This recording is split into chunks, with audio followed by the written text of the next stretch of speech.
start with the contrast that explains almost everything about today. Across parts of England and Wales, the forecast points to something close to genuine heat. Meanwhile, the normal August maximum in Scotland sits at around 17 degrees. Same island, same Saturday, two completely different versions of summer. Right now, on Saturday the 8th of August 2026, the broad picture from driver-focused forecasts including the RAC is widely dry weather with plenty of sunshine, becoming locally hot across England and Wales. That word locally is doing enormous work. This is not a blanket heat event smothering the entire country.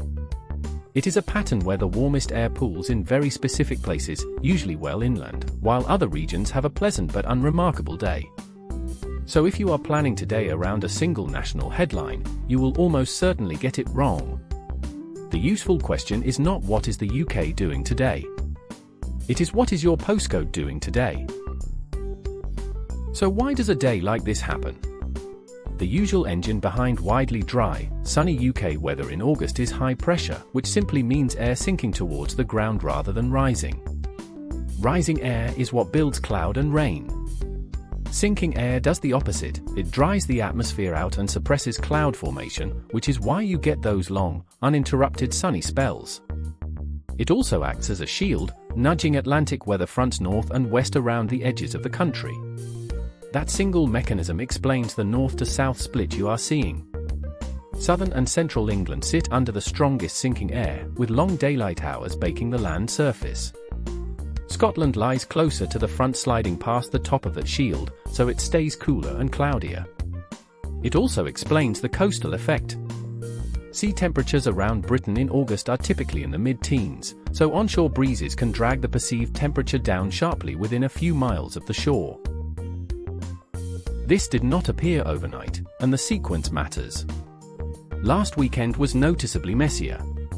Forecasts for Sunday the 2nd of August were being described as more complicated than a simple summer's day, which is forecast as shorthand for a mix of sunshine, cloud and shower risk that made planning genuinely difficult.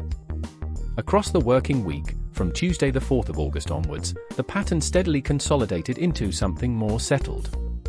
That transition is the real story.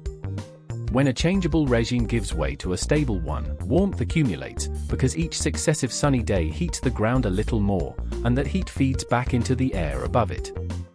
It is why the third or fourth day of a settled spell usually feels warmer than the first, even with identical sunshine. Today sits at the mature end of that process, which is exactly why the language has moved from warm to locally hot in the space of about a week. Here is the practical consequence, and it is significant. The second Saturday of August is one of the heaviest changeover days of the entire year on UK roads, because it lands squarely in the middle of the school summer holidays. Combine peak traffic volume with high temperatures and you get a very specific failure pattern: cooling system breakdowns, tire blowouts, and flat batteries. Heat punishes marginal components. A battery already weak in July will often give up on a hot August Saturday sitting in stationary traffic with the air conditioning running. Before you set off, check coolant level, check tire pressures when the tires are cold, and carry considerably more water than you think you need. Delays on routes like the A30 into Cornwall are amplified this weekend by Boardmasters Festival traffic heading for Newquay. Travelling football supporters are also on the move, with Motherwell fans making their way to Helsinki for European action. Now the health point that catches people out every single year.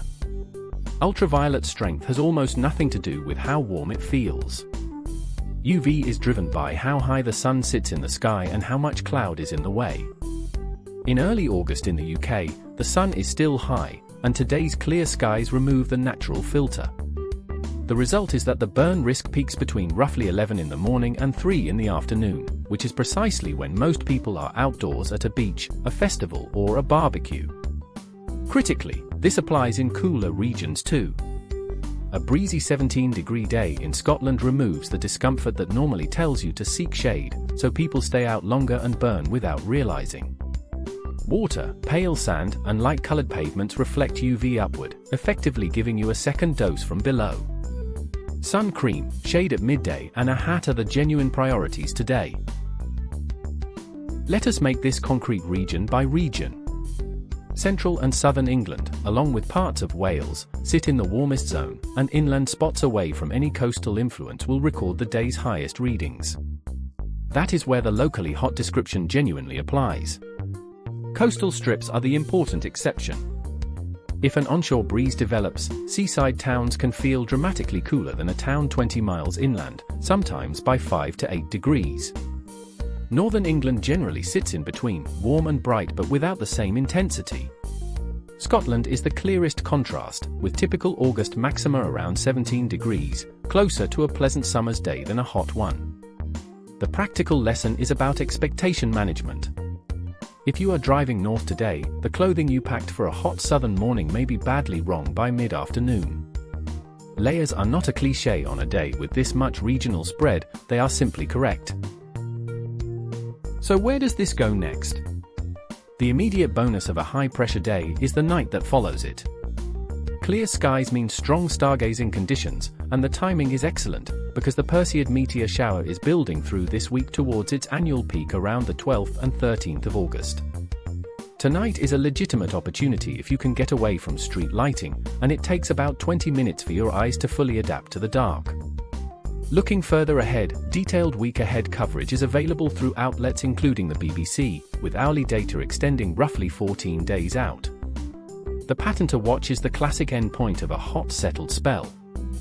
As heat and humidity accumulate, the atmosphere becomes increasingly unstable, and settled spells in Britain frequently break down with thundery showers rather than fading away gently. Check the detailed forecast again before committing to any outdoor plans later in the week. Here is the takeaway. Saturday the 8th of August 2026 is a widely dry, sunny day that turns locally hot across England and Wales, while Scotland stays near its August norm of about 17 degrees. That gap is the whole story, and it means national headlines are close to useless for personal planning. Do 3 things. Check your specific local forecast rather than the country-wide summary. Give your vehicle 5 minutes of attention before joining what will be one of the busiest getaway days of the year. And treat ultraviolet exposure as today's genuine health risk, because clear skies burn skin regardless of how comfortable the temperature feels. Sunshine is not the same thing as safety, and warm is not the same thing as hot. Get those 2 distinctions right and you will have a straightforward, enjoyable Saturday. If this helped, subscribe for the next daily UK forecast and travel briefing.